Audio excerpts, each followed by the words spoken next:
미라클 엔자임이 수명을 결정한다. 병 안 걸리고 사는 법.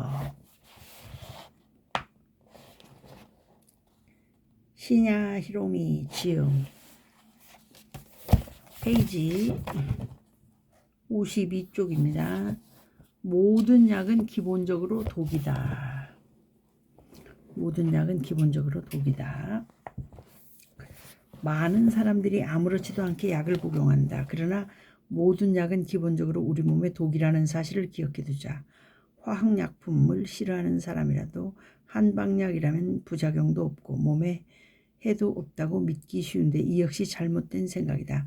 한방약이든 화학약품이든 약이 몸에 독이라는 것은 변함없는 사실이다. 나는 19살 때 독감에 걸린 이후로 한 번도 아파본 적이 없다. 따라서 약도 거의 먹은 적이 없다.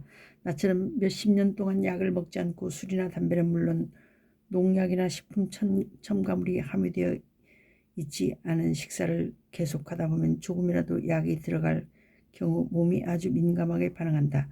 예를 들어 화학 조미료가 들어간 된장국을 먹으면 맥박수가 20 정도 많아지고 얼굴에 피가 확 올라오는 것이 느껴진다. 또한 커피를 한 잔 마시는 것만으로도 혈압이 10에서 20은 올라간다.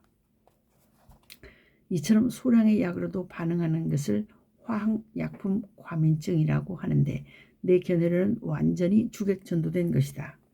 우리 몸은 원래 이렇게 민감한 것이 정상이다. 즉 많은 사람들이 술이나 담배, 커피나 홍차 등의 기호품을 상용하고 식품 첨가물이나 화학 조미료로 맛을 낸 식사를 일상적으로 하고 있는 탓에 약에 대한 내성이 생겨 자극에 둔감해진 것이다. 물론 나는 직업이 의사인 만큼 꼭 필요한 경우 환자들에게 약을 처방해 준다. 하지만 그럴 경우에도 되도록 몸에 부담이 적은 약을 선택하기 위해 새로운 약을 처방하기 전에는 반드시 처방량의 4분의 1이나 8분의 1 정도를 직접 복용해보고 내 몸에 어떤 반응이 일어나는지를 확인해보곤 했다. 물론 모든 약마다 부작용에 대해 자세하게 표시하고 있다. 하지만 그러한 약이라도 스스로 먹어보기 전에는 확실히 단정할 수 없다. 실제로 설명서에는 없는 반응이 나타나는 경우도 적지 않다. 이처럼 환자에게는 나의 체험과 일반적으로 알려진 부작용을 설명하고 환자가 납득한 상태에서 약을 복용하도록 하고 있다. 그러나 언젠가 죽을 뻔한 일을 겪고 난 뒤에는 그런 실험을 하지 않게 되었다. 그날의 실험 대상은 바로 비아그라였다. 그래도 여느 때와 마찬가지로 가장 작은 50mg의 알약을 4분의 1로 잘라 먹어볼 생각이었다. 그런데 이 비아그라 알약이 이만저만 딱딱한 것이 아니어서 잘라지지 않았다. 하는 수 없이 칼집을 낼 때 부스러진 가루를 손가락 끝으로 찍어 먹었다. 따라서 실제로 먹은 양은 7분의 1도 되지 않았을 것이다. 그럼에도 그 후의 고통은 이루 말할 수가 없을 정도였다. 돌이켜보면 그나마 그 정도만 먹은 것이 천만다행이었다. 비아그라의 부작용은 불과 10분 뒤에 나타났다.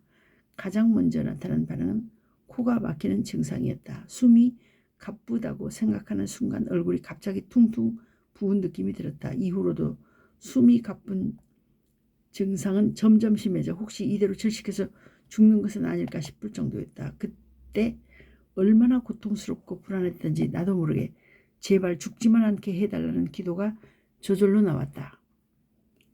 이 사건을 계기로 깨달은 사실은 효과가 빨리 나타나는 약일수록 독성도 강하다는 것이다.